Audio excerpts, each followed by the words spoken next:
नमस्कार दोस्तों, स्वागत है आपका न्यू स्टडी में। दोस्तों इतिहास चल रहा है हमारा और आज हम इम्पोर्टेंट चैप्टर लेंगे जिसका नाम है भू राजस्व। जिस तरह से दोस्तों किस जो अंग्रेज थे वो किस तरह से लगान वसूलते थे, उनकी क्या प्रणाली थी। तो देखिए हमारा दोस्तों अगर प्राचीन भारत में देखें तो उसमें अधिकतर भारतीय राजाओं के बारे में हमको पढ़ना होता है। फिर मध्यकालीन में इस्लाम धर्म का आगाज़ हो जाता है जो कि मोहम्मद बिन कासिम से, और वहाँ पर जो कि 5 दिल्ली सल्तनत आती है, 5 राजवंश आते हैं, फिर मुग़ल आते हैं। और दोस्तों आधुनिक भारत मॉडर्न हिस्ट्री, जहाँ से यूरोपीय कंपनी भारत में आती है और फिर जब भारत में आती है और भी कंपनी आती है और वह आपस में संघर्ष करती है, और उसमें से जो ब्रिटिश कंपनी है, जो ईस्ट इंडिया कंपनी अंग्रेज जिसको बोलते हैं हम, वो अपना सबको भगा देती है और वह अपना राज स्थापित करती है।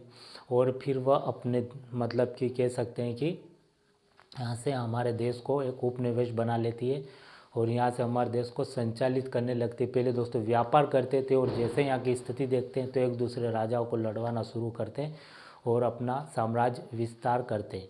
और एक समय वह आता है कि लगभग डायरेक्टली और इनडायरेक्टली पूरे भारत पर उनका कब्जा हो जाता है। फिर वहाँ की राजनीतिक आर्थिक सभी जो कि नीतियाँ हैं वो बनाने लगते हैं और देश को संचालित करने लगते हैं। तो दोस्तों उन्होंने 4 भागों में 5 भाग कह सकते हैं, 5 भागों में उन्होंने देश में राज किया है। किस तरह से किया दोस्तों, तो 1757 में अगर देखें तो जो प्लासी का युद्ध है वो जीत लेते हैं। तो 1757 से 1773 तक अगर देखें तो वहाँ पर जो पद था वो था बंगाल का गवर्नर। ठीक है दोस्तों, उस पद का नाम था, क्योंकि धीरे धीरे जैसे वो क्षेत्र को बढ़ाने लगते हैं, मतलब कि जिस जिस क्षेत्र को जीतने लगते हैं तो उनका विश्वास बढ़ने लगता है। तो दोस्तों शुरू में अगर देखें तो उन्होंने बंगाल पर अपना मतलब राज्य स्थापित किया था। ठीक, फिर उसके बाद में देखें तो मद्रास में, और फिर बम्बई में, पंजाब हुआ, फिर उसके बाद में हुआ हैदराबाद, असम है ना, मध्य प्रांत, ऐसे धीरे धीरे करके पूरे भारत पर ये अपना कब्जा स्थापित करते। दोस्तों पूरे भारत पर तो नहीं, जो ब्रिटिश भारत हुआ करते जिसको प्रांत बोला जाता था, वहाँ पर इनके गवर्नर बैठते थे और जो रियासत थी वहाँ देसी राजा महाराजा ही रहते थे।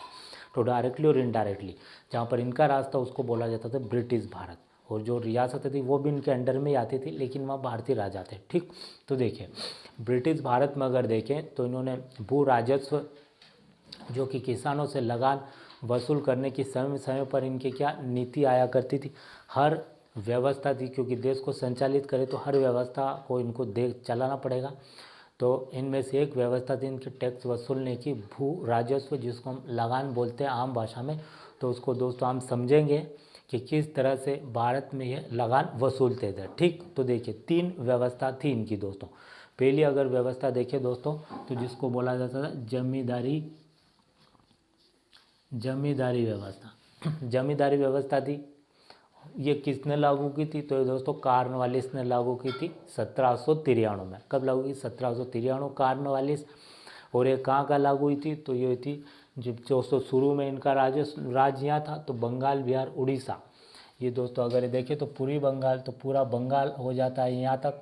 इधर दोस्तों अगर देखें तो बिहार आ जाता है, और इसके नीचे देखें यहाँ पर तो यहाँ उड़ीसा आ जाता है। ये तीनों दोस्तों अगर देखें तो बंगाल बिहार और उड़ीसा, यहाँ पर इन्होंने जो जमींदारी प्रथा है वो लागू की थी। कितने देश के 19% भागों में। क्वेश्चन आ सकता है कि जमींदारी प्रथा है वो कितने प्रतिशत भागों में लागू की गई थी, तो देश के 19% भागों में बंगाल बिहार उड़ीसा। और इसमें क्या होता था, एक जमींदार होता था।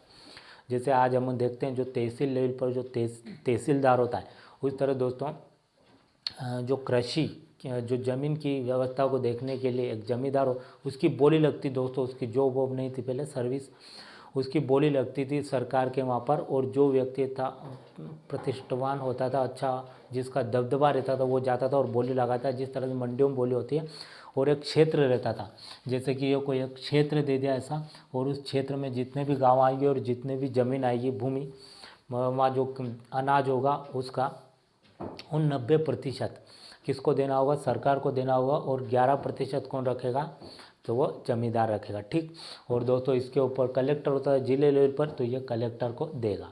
ठीक, लेकिन दोस्तों इसमें क्या हुआ कि ये बेईमानी करता था। जमींदार जो था वो भारतीय था, कोई क्यों बोली कोई भी लगा सकता है, तो वो जाता था वहाँ पर और किसानों से लगान तो ले लेता, जैसे कि ये इसको इतना क्षेत्र दिया है और इसमें जितने भी गांव आ रहे हैं और इन गांवों की जो ज़मीन है वहाँ पर जो किसान रहते हैं, किसानों से जो लगान तो लेता था, लेकिन सरकार को इतना देता ही नहीं था।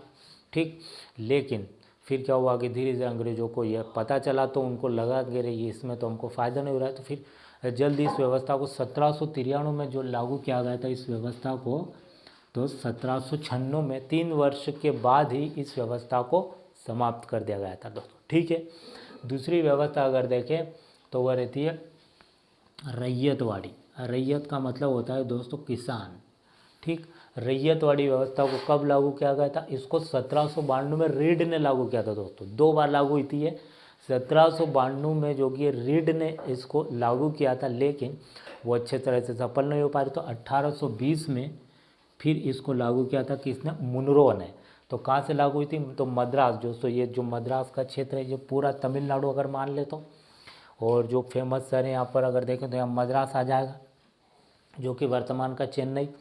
तो दोस्तों मद्रास में एक ही राजधानी थी, तो पूरी प्रांत को मद्रास प्रांत ही कहा जाता था। ठीक, तो देखिए यहाँ पर जो लागू होती है मद्रास, बम्बई, ये यहाँ पर पूरा महाराष्ट्र वाला क्षेत्र है दोस्तों, जिसमें गुजरात भी आता है वर्तमान का, जो पूरा बम्बई, जिसको पूरा बम्बई प्रांत, और अगर देखें तो यहाँ असम, ये पूरा दोस्तों इधर वाला जो क्षेत्र है पूरा असम कहला जाता। फिर इसमें से छोटे छोटे राज्य बनते हैं, जो कि 7 सिस्टर्स कहा जाता है, क्योंकि 7 राज्य है यहाँ पर बन जाते हैं। लेकिन दोस्तों उस समय सिर्फ पूरा असम होता था।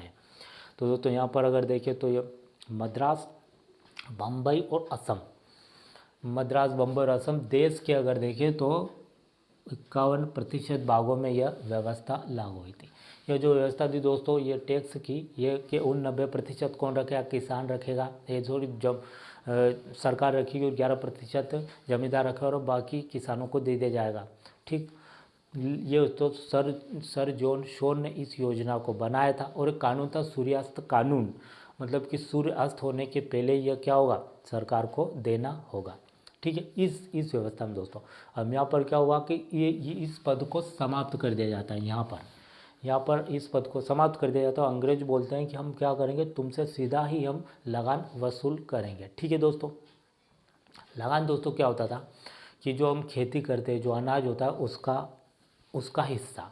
ठीक, अब जो रैयतवाड़ी में जो 1820 में लागू हुई थी, ये देश के 51% भागों में, मद्रास, बम्बई, असम के क्षेत्र में। ठीक, मद्रास के 12 मील जो एक जिला है वहाँ से शुरू हुई थी। पहले इसको रीड ने शुरू किया था 1792 में, लेकिन ये सफल नहीं हो पाई। तो फिर 1820 में वापस से इसको मुनरो ने चालू किया। तो इसको कार्नवालिस ने चालू किया, बंगाल, बिहार, उड़ीसा में इसको मुनरो ने चालू किया, मद्रास, बम्बई और असम में ये चालू हुई। तीसरी व्यवस्था जो रहती है दोस्तों मालवाड़ी। मालवाड़ी व्यवस्था को देखते हैं। ये अगर देखें तो मार्टिन और मैकेंजी 2 व्यक्ति याद रखेंगे। यहाँ पर मध्य प्रांत, जो कि वर्तमान का अगर देखें तो मध्य प्रदेश इधर आ जाता है, यहाँ पर पंजाब, और इधर ये पूरा संयुक्त प्रांत जो यूपी का क्षेत्र है दोस्तों, ये संयुक्त प्रांत। तो इन तीनों में अगर देखें दोस्तों तो जो व्यवस्था लागू होती है मालवाड़ी।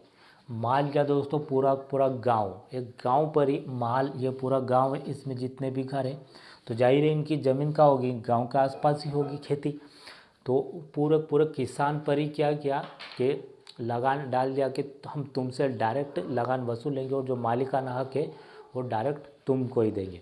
तो मालवाड़ी व्यवस्था में ये था। मार्टिन और मैकेंजी लागू की कहाँ पर? मध्य प्रांत, संयुक्त प्रांत और पंजाब के क्षेत्र में, और देश के 30% भागों में। ठीक है दोस्तों, यह आ सकता है कि जमींदारी व्यवस्था है वो देश के 19% भागों में लागू हुई थी। जो रैयतवाड़ी है वो देश के 51% भागों में, और जो मालवाड़ी है वो देश के 30% भागों में लागू हुई थी। किसने लागू की थी? मार्टिन और मैकेंजी ने।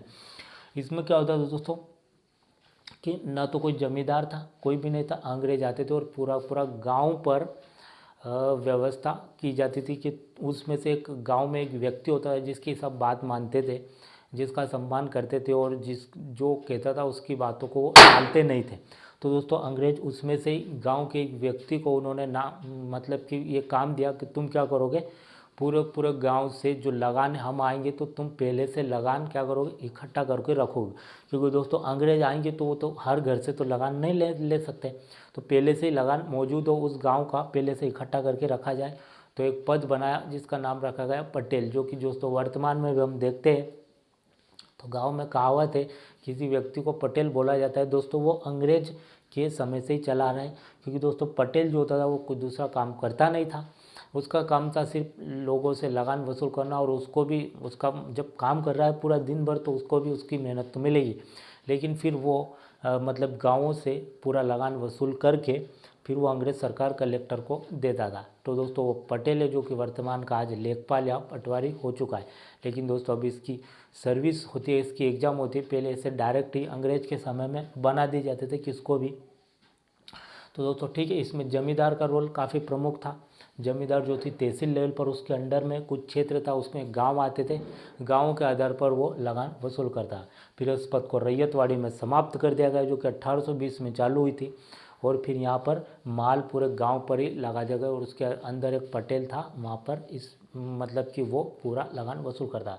तो दोस्तों अगर थोड़ा और शॉर्टकट में बताऊं तो 1793 में कार्नवालिस ने लागू की थी जमींदारी प्रथा को। इसमें तहसील लेवल पर पद होता था और वह लगान वसूल करता, जो अनाज था देश का 90% सरकार को देना होता, 11% जमींदारी रखता था। इसकी बोली लगती देश के 19% भागों में, बंगाल, बिहार, उड़ीसा। कार्नवालिस ने इसको लागू किया था।